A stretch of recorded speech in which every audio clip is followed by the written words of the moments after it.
Ladies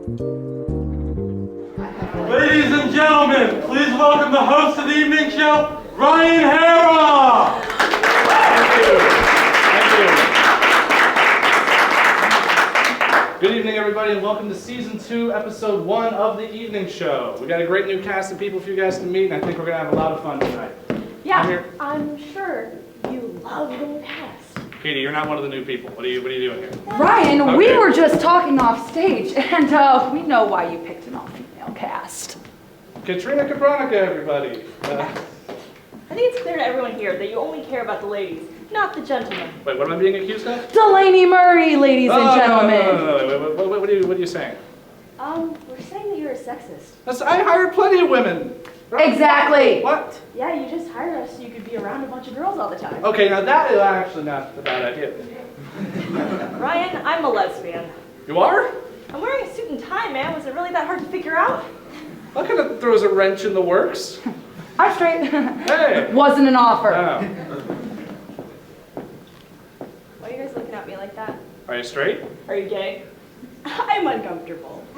Okay, well, as long as you go, why don't you go get comfortable off stage? We got a monologue to do here. Come on, it's episode 1. Big smiles. Don't think I'm a sexist, please.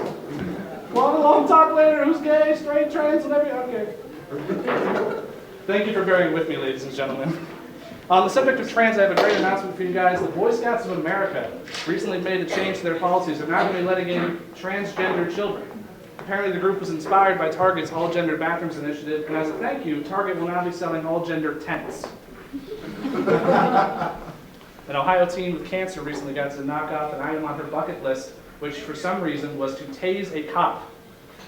Apparently the 16-year-old was taken to a local police station where 8 volunteer police officers lined up in front of her, and she tased every single one of them. Now what amazes me about this girl is her persistence. Because I don't know about you, I'd probably get bored around the 2nd or 3rd twitching cop. She kept going for all 8. Now that's the kind of attitude that's going to beat cancer like that, ladies and gentlemen. Lots of amazing medical news. Scientists recently created the first half-man, half-pig embryo. Apparently the plan is to grow this pig-man chimera to adulthood and then harvest it for its human-like organs. There's been all the buzz in scientific circles, as well as juice bars where angry vegans are known to congregate. One more medical item. Apparently NBA player Akil Mitchell, his eye popped out during a game in the last week. It was a ridiculous, there's a video of it, it's amazing. Luckily for Mitchell, scientists and doctors were able to put his eye back in using only a 2-point incision. Which is lucky for him, because if it had happened at half court, it would have been a 3-point incision. Following an executive order from President Trump, many people are being detained in international airports. Their visas are no longer valid. And because of this, hundreds of lawyers have been flooding into the terminals, trying to represent the people who are being held up. Unfortunately, this isn't drumming up a lot of business for them, because most people, after being trapped in an airport with hundreds of lawyers, would rather just go back to Iran. A lot of detainment news recently. Police in Minnesota arrested a naked man at a car wash for public indecency and a resisting arrest. Side note, he did not have a car with him at this car wash. Apparently when the police approached him to try and arrest him, he pulled out a screwdriver and began to attack the police. However, given that he was naked and had to pull the screwdriver from somewhere, I'm sure he'll be fine in prison.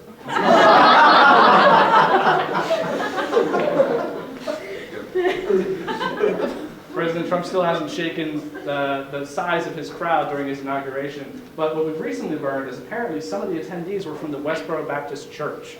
They were there protesting Donald Trump. They were holding up signs apparently that said things like "Adulterer in Chief." Now I don't know about you, but I feel like it's kind of a wake-up call when even the Westboro Baptists don't like how you treat women.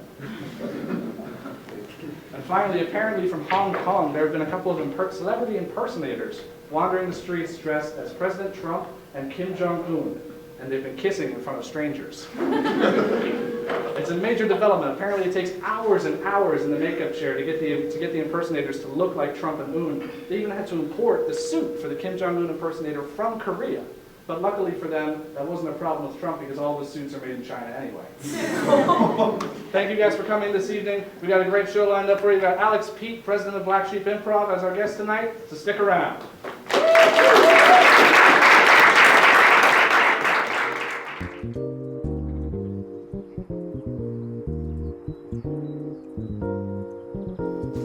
the Evening Show. Starring Ryan Harroff,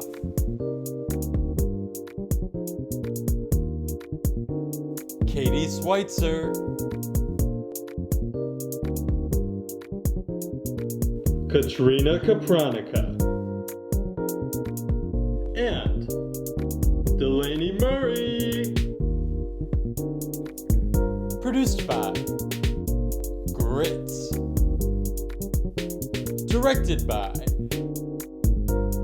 Sciarrotta.